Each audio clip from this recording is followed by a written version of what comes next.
یہ جاہلانہ حرکتیں اگر کریں گے تو پھر یہ کوئی خوشخبری ملنے والی نہیں ہے. یہ جتنی احادیث میں ذکر کیا گیا کہ آخرت کی یاد آتی ہوئے خیر میں اضافہ ہوتا ہے، فلاں فلاں خوشخبری حاصل ہوتی ہے، فلاں مغفرت کا وعدہ دیا گیا، لیکن یہ جاننا چاہیے یہ تمام خوشخبریاں اس وقت حاصل ہوگی، یہ تمام برکتیں اس وقت حاصل ہوگی جب آپ قبر کی زیارت شریعت کے مطابق کریں گے. جا کر وہاں پر سجدے کریں گے،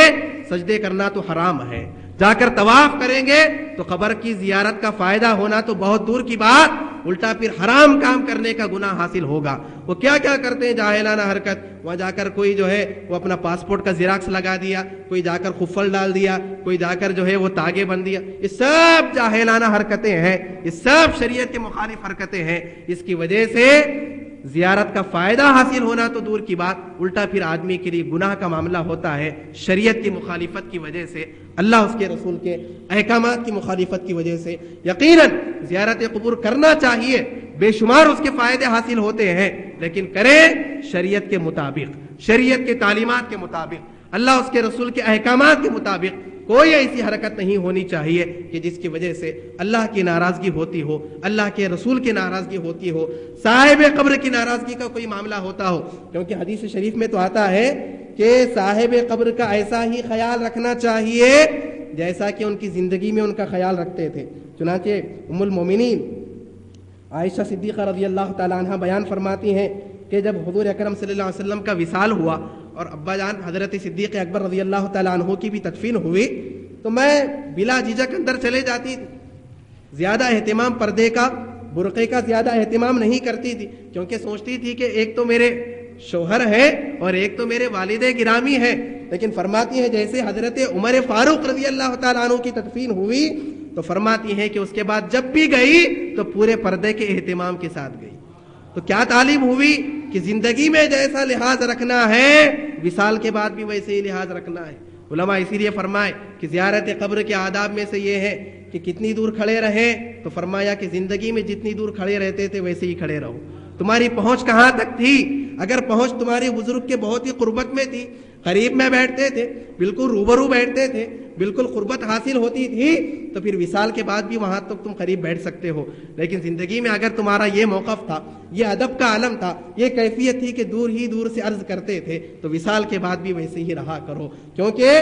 انتقال کے بعد بھی ویسے ہی لحاظ رکھنا چاہیے جیسا کہ زندگی میں لحاظ رکھا جاتا تھا. ام المومنین عائشہ صدیقہ رضی اللہ تعالیٰ عنہا نے اپنے عمل سے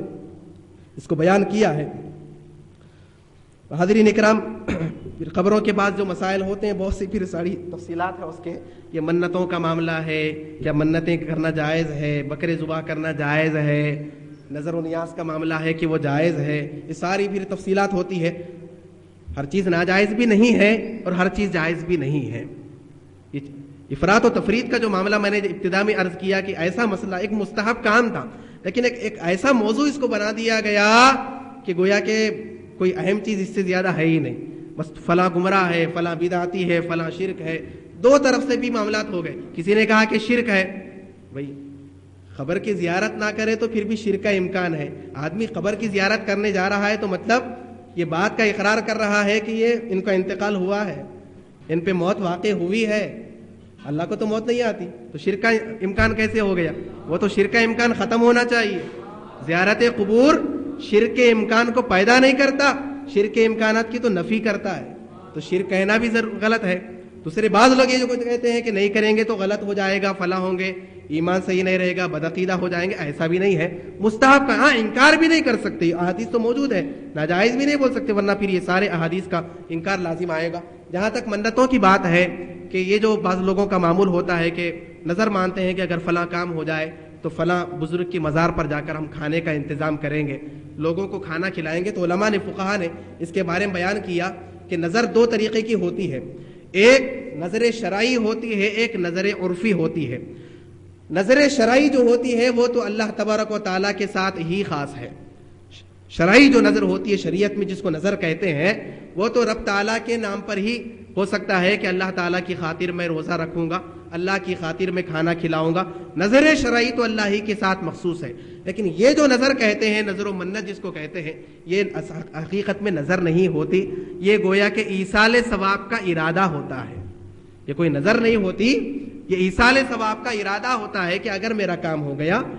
تو کھانے کا اہتمام کروں گا اور اس کا ثواب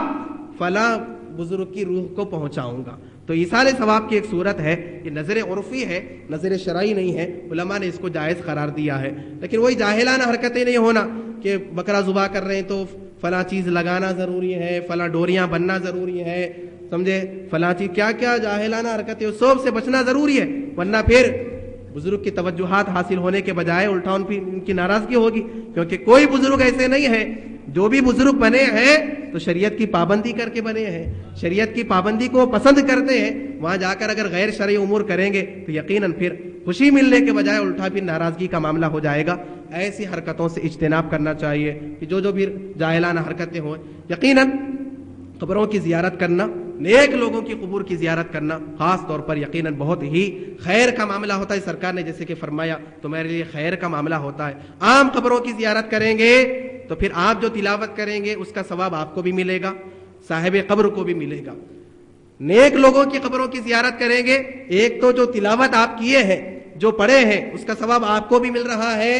صاحب قبر کو بھی مل رہا ہے. اس کے علاوہ نیک لوگوں کی توجہات بھی حاصل ہوتی ہے, اس کا بھی ذکر ملتا ہے. جیسا کہ میں نے ابھی ذکر کیا حدیث شریف, سرکار نے فرمایا کہ جب تک بیٹھے رہتے ہیں تو پھر بندہ قبر والا بھی انس محسوس کرتا ہے, اس سے تعلق محسوس کرتا ہے. تو نیک لوگوں سے تعلق اس سے بنتا ہے, تعلق مضبوط ہوتا ہے, ان کی محبت دل میں پھر پیدا ہوتی ہے. سرکار نے تو بخاری شریف کی روایت ہے,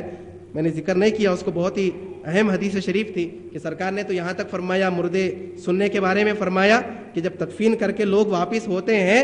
تو انہو لیسمع قرع نعالہم, فرمایا بخاری شریف کی روایت ہے کتاب الجنائز میں, فرماتے ہیں کہ جب تدفین کر کے لوگ واپس ہوتے ہیں تو ایسا نہیں کہ مردہ بالکل بے خبر ہو جاتا ہے, کسی کو آنے جانے والوں کو کسی کو پہچانتا ہے نہیں, کون آ رہے ہیں کون جا رہے ہیں, بالکل لال تعلق ہو جاتا ہے, ایسا نہیں ہے. فرمایا کہ بالضرور وہ ان کے جوتوں کی آوازوں کو بھی سنتا ہے. لوگ جو پلٹنے لگتے ہیں تو ان کے جوتوں کی جو آوازیں آتی ہے اس کو بھی مردہ سنتا ہے. بخاری شریف میں روایت موجود ہے کتاب الجنائز میں, حضرت انس رضی اللہ تعالیٰ عنہ اس کو بیان کرتے ہیں. تو لہذا ایسا نہیں ہے کہ ہم کسی مزار پر جائیں گے, نیک لوگوں کے مزار پر حاضری دیں گے تو کوئی فائدہ نہیں ہوگا, ان سے کوئی رابطہ نہیں ہوگا, ان کی کوئی توجہ حاصل نہیں ہوگی. ایسا نہیں ہے, یقیناً توجہات حاصل ہوتے ہیں, فیوزات حاصل ہوتے ہیں, برکتیں حاصل ہوتے ہیں. لیکن شرط یہی ہے کہ پوری شریعت کے مطابق زیارت کا اہتمام کرنا چاہیے, زیارت قبور کو انجام دینا چاہیے, تاکہ جو آپ صلی اللہ علیہ وسلم نے فضیلت بیان کی ہے زیارت قبور کی, جو فائدے بیان کیے ہیں وہ بھی حاصل ہو سکے, بزرگوں کی توجہات بھی حاصل ہو گئے. آخری بات, حضرت محدث دکن عبداللہ شاہ صاحب رحمۃ اللہ علیہ نے بہت ہی بہترین بات بیان فرمائی ہے خاتمہ بالخیر ہونے کے بارے میں. یقیناً آدمی زندگی بھر نیک رہتا ہے. آپ صلی اللہ علیہ وسلم نے فرمایا کہ ایسا بھی ہوتا ہے کہ انسان نیک عمل کرتا ہے کرتا ہے کرتا ہے یہاں تک کہ اس کے اور جنت کے درمیان ایک بالش کا فاصلہ ہوتا ہے, لیکن ایسا کچھ برا کام کرتا ہے کہ دوزخ میں داخل ہو جاتا ہے, خاتمہ خراب ہو گیا. ایسے بھی لوگ ہوتے ہیں کہ زندگی بھر برے کام کرتے رہے, یہاں تک کہ سرکار نے فرمایا کہ اس کی اور دوزخ کے درمیان ایک بالش کا فاصلہ ہوتا ہے, لیکن کچھ اچھا کام کرتا ہے, اللہ کو پسند آ جاتا ہے, جنت میں داخل ہوتا ہے. خاتمے کی بڑی اہمیت ہے,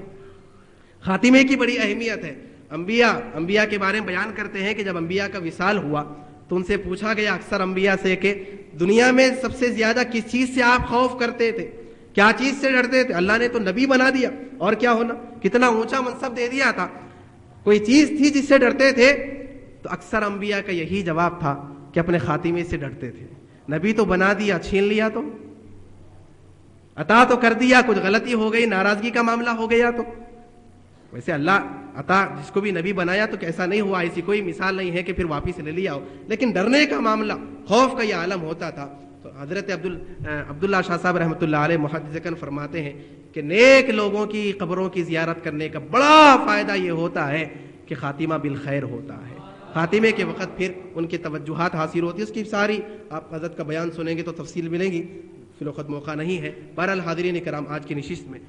بیان تو مصعب کو کرنا تھا, مولانا کو کرنا تھا, لیکن طبیعت کی ناسازی کی وجہ سے مجھے حکم دیا گیا. مختصر سے وقت میں نے کوشش کی کچھ مواد آپ کی خدمت میں پیش کرنے کے. مقصد یہی ہے, مقصد اپنے آپ کو بڑا ثابت کرنا, اپنے آپ کو صحیح ثابت کرنا, سامنے والے کو غلط ثابت کرنا نہیں ہے, بلکہ قرآن و حدیث کی روشنی میں جو صحیح ہے اس کو ثابت کرنا, یہی مقصد ہے. کیونکہ آج معاشرے میں افراط و تفریط کا معاملہ ہے, جائز چیز کو حرام, یا پھر جائز چیز کو فرض، یہ جو معاملات ہو رہے ہیں جس کی وجہ سے ساری امت میں ایک انتشار کی کیفیت ہے، اس کو دور کرنا یہ مقصد ہے۔ MQI کے زیر اہتمام، منہاج القرآن انڈیا کے زیر اہتمام یہ پروگرام رکھا گیا تاکہ صحیح پیغام اور حق جو بات ہے آپ تک پہنچائی جا سکے، اس کو ذکر کرنے کی کوشش کی گئی۔ انشاءاللہ تعالیٰ ایسے پروگرام آئندہ بھی رکھے جائیں گے انشاءاللہ تعالیٰ، اس میں مولانا سے آپ کو استفادہ کرنے کا موقع ملے گا۔ رب تعالیٰ سے دعا ہے کہ رب العالمین یا اکرم الاکرمین ہمیں تیری رضا کے مطابق زندگی گزارنے کی توفیق عطا فرما، ہمیں تیرے حبیب صلی اللہ علیہ وسلم کے نقش قدم پر چلنے کی توفیق عطا فرما یا رب العالمین، ہمیں حضور اکرم صلی اللہ علیہ وسلم کی کامل اتباع، کامل پیروی اور کامل ادب و احترام اور کامل محبت ہمیں نصیب فرما، ہمیں دین کے احکامات پر صحیح طریقے سے عمل کرنے کی توفیق عطا فرما، نیک لوگوں کے توجہات ہمیں نصیب فرما، صالحین میں ہمارا شمار فرما، ہمارا خاتمہ بالخیر فرما، تمام کی جائز تمناؤں کی تکمیل فرما یا رب العالمین۔ ہم تیری بارگاہ میں تیرے حبیب صلی اللہ علیہ وسلم کے وسیلے سے عرض کرتے ہیں کہ یا رب العالمین ہمیں حج بیت اللہ کی زیارت نصیب فرما، حج بیت اللہ کی سعادت نصیب فرما، حضور اکرم صلی اللہ علیہ وسلم کے روضہ اطہر کی زیارت نصیب فرما، حضور اکرم صلی اللہ علیہ وسلم کے روضہ اطہر کی زیارت نصیب فرما، حضور اکرم صلی اللہ علیہ وسلم کے دیدار سے مشرف فرما یا رب العالمین۔ جو بھی بات کہی گئی ہے اگر اس میں کچھ غلطیاں ہوئی ہیں تو اپنے فضل و کرم سے اس کو معاف فرما، حق کہنے، حق بولنے اور حق پر عمل کرنے کی توفیق عطا فرما۔ وآخر دعوانا ان الحمدللہ رب العالمین۔ پروگرام ابھی باقی ہے، اس کی آخری نشست شروع ہونے والی ہے، بالکل مختصر سا پروگرام باقی ہے۔ انشاءاللہ اس 10 منٹ کے بعد ہمارا پروگرام اختتام پذیر ہوگا، سوالات مفتی صاحب سے کیے جائیں گے اور مفتی صاحب ان سوالات کے جوابات عنایت فرمائیں گے، پھر دعا سے اس پروگرام کا اختتام عمل میں آئے گا۔ خادم کو حکم دیا گیا ہے کہ آپ کی خدمت میں کچھ اہم اور ضروری معروضات پیش کیے جائیں۔ میں اپنی گفتگو کا آغاز کر رہا ہوں کہ اللہ کے حبیب صلی اللہ علیہ وآلہ وسلم نے نبی رحمت کا ارشاد مقدس ہے، لا یقوم بدین اللہ الا من احاط من جمیع جوانبہ، کہ اللہ کے دین کو وہ شخص غالب کرے گا، دین کو وہی ڈومینیٹ کرے گا جو ہر جانب سے اور ہر زاویے سے دین کی خدمت کرے گا، دین کو عام کرے گا اور دین کو ڈومینیٹ کرے گا۔ تو ایسے شخص کے ذریعے اللہ تعالیٰ دین کو غالب فرمائیں گے۔ 1951 9 فروری کی بات ہے، صوبہ جھنگ میں ڈاکٹر فرید الدین علیہ الرحمت والرضوان کے گھر میں ایک نورانی لڑکے کی ولادت عمل میں آئی، اور جس کی بسم اللہ خوانی ہوتی ہے گنبد خضرا کے سائے میں شہر مدینہ کے ایک ولی کامل حضرت شاہ سید ضیاء الدین قادری علیہ الرحمت والرضوان کی بارگاہ میں شرف تلمس طے کیا گیا۔ وہاں بسم اللہ خوانی سید ضیاء الدین مدنی علیہ الرحمہ، جو کہ اعلی حضرت امام احمد رضا خان علیہ الرحمت والرضوان کے شاگرد اور خلیفہ ہیں، ان کے دست مبارک پر بسم اللہ خوانی عمل میں آتی ہے۔ پھر دیگر متباہر علماء کی بارگاہ میں زانو تلمس طے کرنے کے بعد اور دنیاوی علوم میں، قانون میں، لاء میں LLB MA اور PhD کی ڈگری حاصل کرنے کے بعد دنیا کے ورق پر اور دنیا کی نگاہوں کے سامنے ایک شخصیت آئی اور سارے عالم کی نگاہیں خیرہ ہو گئی کہ علم کا ایک آفتاب صوبے جھنگ سے طلوع ہوا اور پوری دنیا نے اسے طاہر القادری کے نام سے جانا۔ اور آج شیخ الاسلام مجدد رواں صدی علامہ طاہر القادری صاحب طال اللہ عمرہ، رب کریم ہماری عمر انہیں عطا فرما دے۔ کروڑوں مسلمانوں کے دلوں کی دھڑکن آج عالم اسلام کا گوشہ گوشہ جنہیں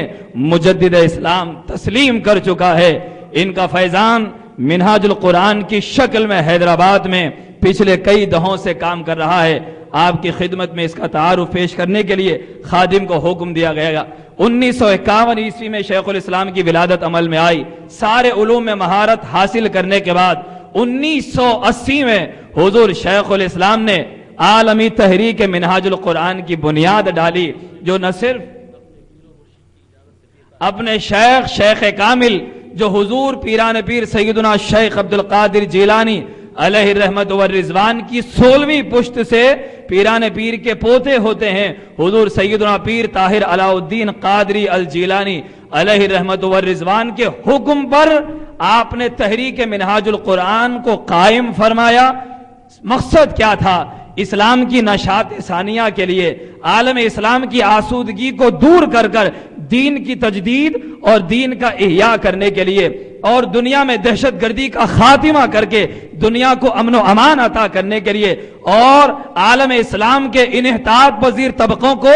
بلندی اور رفعت عطا کرنے کے لیے، انحطاط سے نکال کر، زوال سے نکال کر مسلمانوں کو عروج عطا کرنے کے لیے تحریک منہاج القرآن کی بنیاد ڈالی گئی۔ اور تحریک کی تاریخ رہی ہے کہ تحریک منہاج القرآن نے جن جن علاقوں میں قدم رکھا، نبی پاک کی نالین کے صدقے ہر مسلمان کے دل میں عشق مصطفیٰ کے چراغ کو منور کر ڈالا۔ اور آج بھی کوئی اقرار کرے یا نہ کرے، یہ تحریک منہاج القرآن کا فیضان ہے کہ ہر گھر میں نہ صرف ہندوستان اور پاکستان بلکہ سارے عالم اسلام میں عشق مصطفیٰ کے چراغ جو سینوں میں منور اور ذوفشاں ہے، یہ تحریک منہاج القرآن کا فیضان ہے۔ تحریک منہاج القرآن کی جانب سے سب سے پہلے شیخ الاسلام کی وہ مبارک ہستی کہ جنہوں نے 1000 سے زائد کتابیں تصنیف کی، 400 چھپ چکی ہیں اور 600 تصانیف کے مسودات ابھی زیر تدوین ہیں۔ علاوہ ازیں حضور شیخ الاسلام کے 6000 ٹاپکس پر، عنوانات پر ہزاروں خطابات ہیں۔ عنوان 6000 ہیں، خطابات 6000 نہیں ہیں۔ 6000 عنوانات پر کئی ہزار خطابات حضور شیخ الاسلام کے پورے عالم اسلام میں پھیل چکے ہیں۔ نہ صرف اردو زبان، پنجابی میں، فارسی میں، انگریزی میں، عربی میں، ان ساری زبانوں میں حضور شیخ الاسلام کے خطابات پورے عالم اسلام کی پاسبانی کر رہے ہیں۔ اس کے علاوہ منہاج القرآن کے یوتھ لیگز، ویمن لیگز کے ذریعے لاکھوں مسلمان منہاج القرآن سے وابستہ ہیں۔ اس کے علاوہ 572 ہائی اسکولز، 42 ڈگری کالجز اور انٹرنیشنل یونیورسٹی منہاج القرآن کے ذریعے لاکھوں فرزندان اسلام اپنی علمی تشنگی کو بجھا کر سیراب ہو رہے ہیں۔ اور اس کے علاوہ سرزمین ہندوستان میں تحریک منہاج القرآن کوئی نیا نام نہیں ہے، شیخ الاسلام سے تو سبھی وابستہ ہیں خطابات اور ان کی کتابیں پڑھتے ہوئے۔ منہاج القرآن کے سنٹرز ہندوستان میں شروع کرتا ہوں خواجہ اجمیری کے شہر سے، اجمیر کے شہر میں، حیدرآباد دکن میں، ممبئی میں، پونا میں، تھانے میں، شولاپور میں، گجرات میں کچھ، بروڑا، احمد آباد، جموں، سری نگر، اننت ناگ، کیرلا میں کالی کٹ، بریلی، بنگلور اور اس کے علاوہ کئی ریاستوں کے متعدد شہروں میں، صوبوں میں اور دیہاتوں میں تحریک منہاج القرآن سرگرم عمل ہے، اور لاکھوں ہندوستانی مسلمان بھی تحریک منہاج القرآن سے وابستہ ہو رہے ہیں۔ آج یہ ہمارا المیہ ہے کہ ہم مسلمانوں کو کوئی مرکز اور پلیٹ فارم نہیں مل رہا ہے، کوئی باضابطہ نظام نہیں ہے کہ جس کی سائے میں چل کر ہم باضابطہ نظم و نسق کے ساتھ اسلام کا کام کریں۔ سرکار کی حیات مبارکہ میں سرکار اشارے دیتے تھے اور آپ کے حکم پر صحابہ کی جاں فشانیوں نے یہاں تک اسلام پھیلایا ہے۔ مجددین کا کام یہ ہے کہ مسلمانوں کو ایک مرکز دے۔ اس صدی میں شیخ الاسلام مجدد دین و ملت حضور علامہ طاہر القادری صاحب بانی تحریک منہاج، سرپرست اعلیٰ تحریک منہاج القرآن نے منہاج القرآن کے فیضان کو عام کیا ہے۔ آج ضرورت ہے کہ اپنی آسودگیوں کو دور کیجئے۔ اللہ نے ہمیں صرف کما کر کھانے پینے کے لیے پیدا نہیں کیا ہے، مسلمانوں اللہ نے جان دی ہے نبی پر قربان کرنے کے لیے، وقت دیا ہے دنیا کرو اور اس کے ساتھ ساتھ دین کی خدمت کرو۔ کنتم خیر امت، ہم ایک خیر امت ہیں، اس امت کی تعلیم کو، اسلام کو ہم عام کریں، یہ ہمارا مقصد ہے۔ آپ کی خدمت میں معروضہ یہ ہے، خصوصاً نوجوانوں سے، عموماً بزرگوں سے، یہ MQI کا جو پوسٹر دکھائی دے رہا ہے یہ منہاج القرآن انڈیا کا شارٹ فارم ہے۔ تو یہ منہاج القرآن انٹرنیشنل کا شارٹ فارم ہے اور اس کی ایک برانچ حیدرآباد میں 1995 سے قائم ہو چکی ہے، اور علامہ حیات اللہ قادری صاحب جو ہندوستان کے سابقہ صدر رہے ہیں، بات بھی واضح کرنا میں ضروری سمجھتا ہوں، وہ یہ کہ 2010 میں حضور شیخ الاسلام نے ملیشیا میں انڈیا منہاج القرآن انڈیا کی کمیٹی اثر نو حضور شیخ الاسلام نے تشکیل دی، جس کا صدر گجرات کے سید نادی علی صاحب کو بنایا اور سینئر نائب صدر مولانا حیات اللہ قادری صاحب کو بنایا، اور مولانا حبیب احمد الحسینی صاحب جو سرپرست اجلاس ہیں، آپ کو ناظم دعوت و ارشاد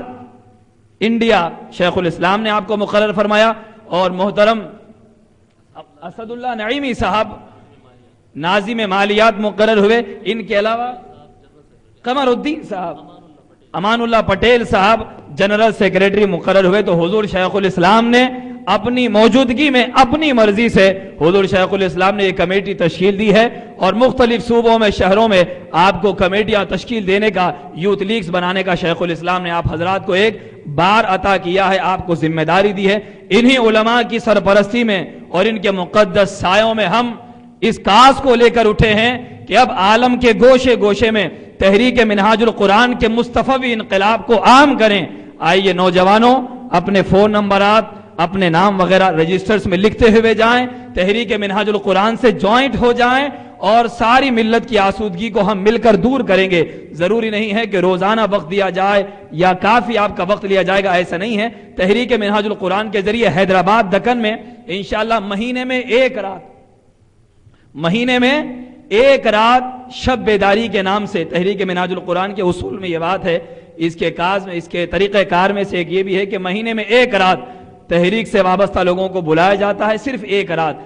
بھر عبادت کی جاتی ہے، ذکر و اذکار کیا جاتا ہے، نفس کا تزکیہ کیا جاتا ہے، اور دیگر علوم حاصل کیے جاتے ہیں۔ صبح تہجد ہوتی ہے، فجر کی نماز کے بعد آپ گھروں کو جائیں گے، تو کم سے کم مہینے میں آپ ایک رات بھی اگر جوائن کر لیں گے تو انشاءاللہ تعالی اپنی زندگی میں آپ حضرات ایک عظیم انقلاب پائیں گے۔ نوجوانوں، میں ایک خاکسار ہوں، مدینے کی گلیوں میں پھرنے والا کتا ہوں۔ اگر آپ حضرات کی خوشنودی مجھے مل جائے، اگر آپ میں سے ایک بھی شامل ہو جائے تو میں سمجھوں گا کہ میری خدمت قبول ہو گئی ہے۔ نوجوانوں سے میں خصوصاً کہتا ہوں کہ آپ حضرات جوائنٹ ہو جائیے،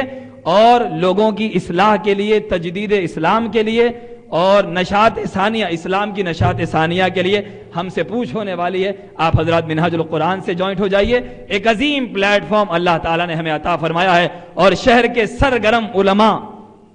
جو نوجوان بھی ہیں، حساس بھی ہیں، اور ایک عظیم تحریک چلانے والے ہیں، ایسے حضرات کے ہاتھ میں زمام قیادت شیخ الاسلام نے عطا فرمائی ہے۔ ان کی قیادت میں ہم تحریک منہاج القرآن کا کام کریں گے۔ اور ایک اہم بات یہ ہے کہ حضور شیخ الاسلام کے خطابات کے CDs جتنے بھی یہاں شہر میں آپ کو دستیاب ہیں، محمود سیریز پر ملیں گے، کاظم سیریز پر ملیں گے،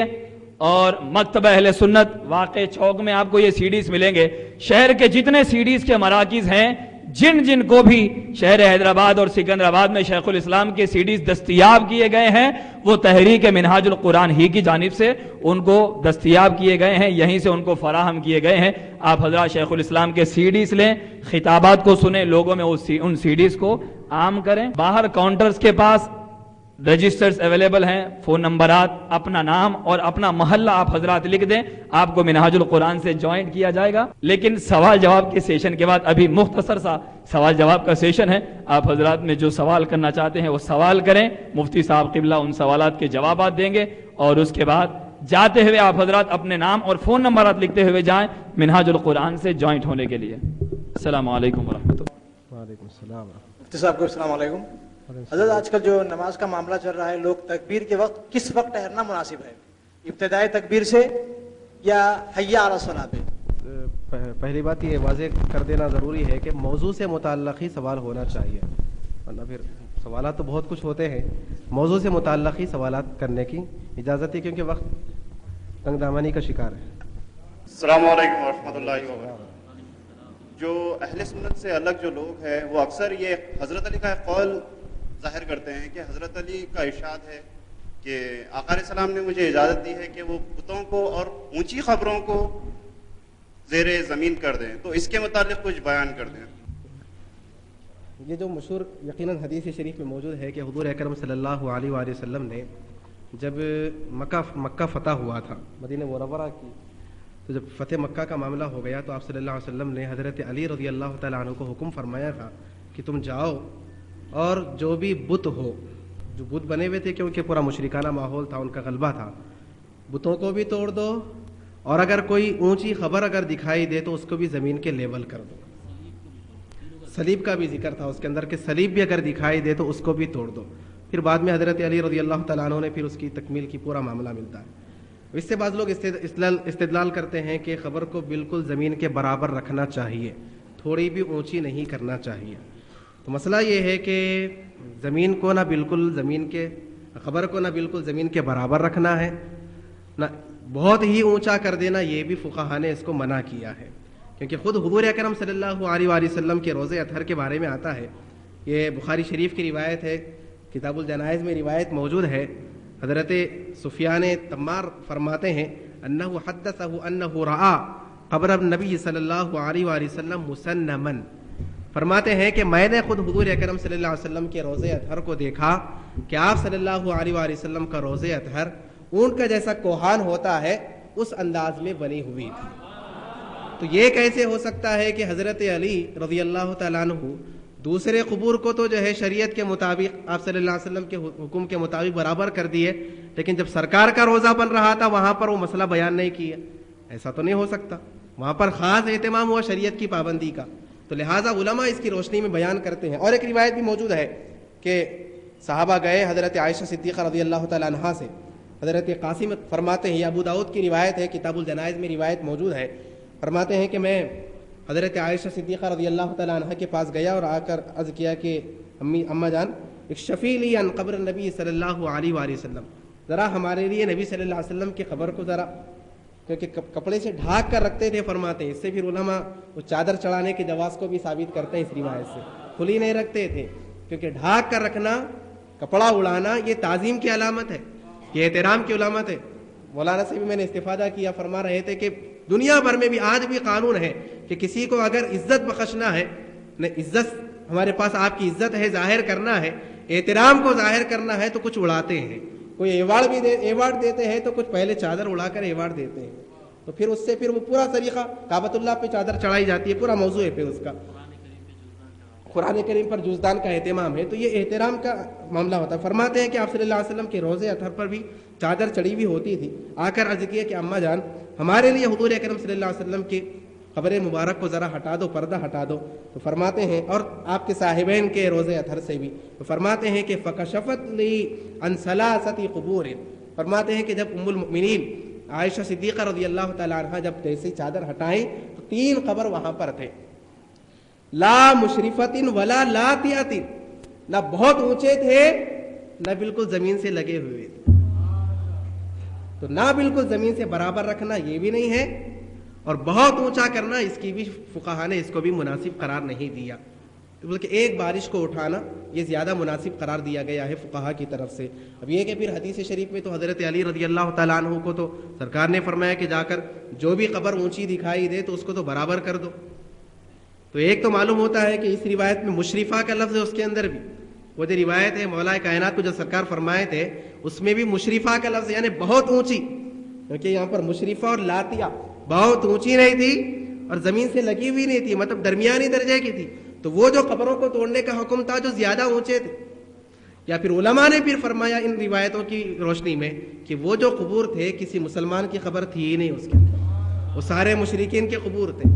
یہود و نصارہ کے قبور تھے۔ سرکار نے فرمایا کہ صلیب کو بھی توڑو ان کے قبروں کو بھی توڑو۔ یہ جو ربط ہے، صلیب کا ذکر ہے، قبروں کا ذکر ہے، بتوں کا ذکر ہے،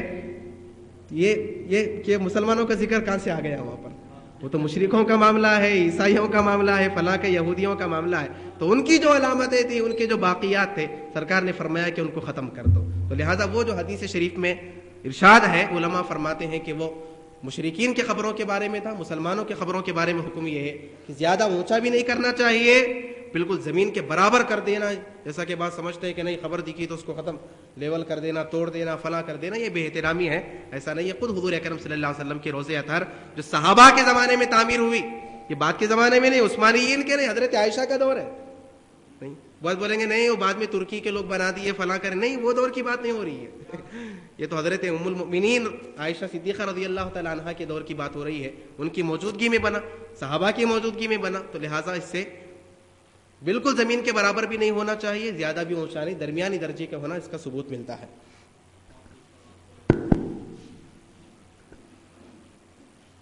السلام علیکم۔ وعلیکم السلام۔ حضرت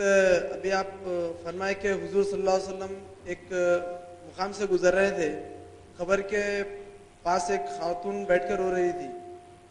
وہ جو قبر کے قریب میں خاتون رو رہی تھی وہ ان کے کیا رشتہ دار تھے جو خاتون کے شوہر تھے, بھائی تھے, یا کوئی غیر مرد کی خبر تھی. اور دوسری بات یہ ہے کہ آپ ایک روایت یہ ہے کہ تلاوت کلام پاک قبور کے پاس پڑھنا جائز ہے. جی, تو احادیث میں کس احادیث سے یہ ثابت ہوتا ہے کہ قرآن شریف قبور کے پاس پڑھنا جائز ہے؟ ٹھیک ہے.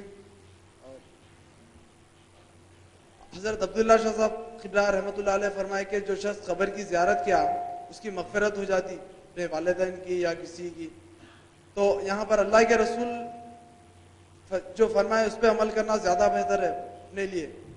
اور جو کام صحابہ کرام کیے اس پہ عمل ہے. اب کوئی عالم دین یا اور کسی دیگر حضرات, اور اس میں مسلم بخاری یا سیاستہ کے احادیث ہے,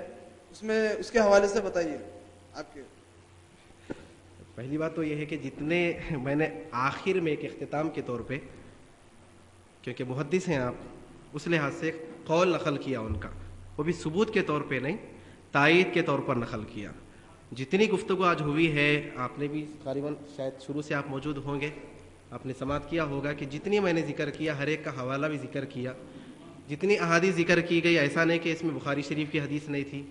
اس میں مسلم شریف کی حدیث نہیں تھی, اس میں نسائی شریف کی حدیث موجود نہیں تھی, اس میں تفاسیر میں تفسیر ابن کثیر کا کوئی ذکر نہیں تھا. ایسا نہیں, بلکہ اکثریت ان احادیث کی جو ذکر کی گئی ہے آپ دیکھیں گے,